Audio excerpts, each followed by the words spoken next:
నమస్కారం అండి, నా పేరు సురేష్ దివాంజరు. ఈ వీడియో ప్రతి ఒక్కరు కంపల్సరీ చూడండి, మీకు తెలిసిన వారు షేర్ చేయండి. ఏంటంటే అందరూ ఇప్పుడు ప్రతి ఒక్క పేదవాడు కూడా గవర్నమెంట్ హాస్పిటల్కి ఎందుకు వెళ్తారు, మంచి వైద్యం జరుగుతుంది, బాగా చూస్తారన్న ఉద్దేశం వెళ్తారు ప్రతి ఒక్కరు కూడా.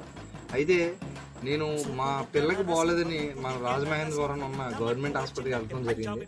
అయితే మనకి అక్కడ ఓపీ సిస్టమ్ అయితే ప్రతి ఒక్కరు కూడా బాగానే చూశారు. కానీ ఏంటంటే ఏదైతే ఇప్పుడు ఓపీ రాసిన తర్వాత పలానా నెంబర్కి వెళ్ళండి అని చెప్పేసి దాన్ని మనకి నెంబర్ వేయడం జరుగుతుంది. అక్కడికి వెళ్ళిన తర్వాత అక్కడ జూనియర్ అంటే కొత్తగా వచ్చిన ఏదైతే వర్క్ నేర్చుకుంటూ వచ్చిన వాళ్ళు ఉంటారో వాళ్ళందరినీ అక్కడ వదిలేశారు.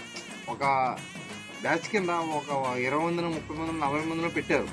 కానీ అక్కడ వాళ్ళు చేసే ఏదైతే ఉందో వాళ్ళ రెస్పాన్సిబిలిటీ అంటే వాళ్ళకి ఎలా చెప్తే ఒక పెద్దవాళ్ళు ఉంటారు, వాళ్ళకి సగం తెలిస్తే సగం తెలియదు, కొద్దిగా చెప్పాలి వివరంగా. ఇక్కడ నుంచి ఈ వార్డుకి వెళ్ళండి అమ్మ, ఈ వార్డుకి వెళ్ళండి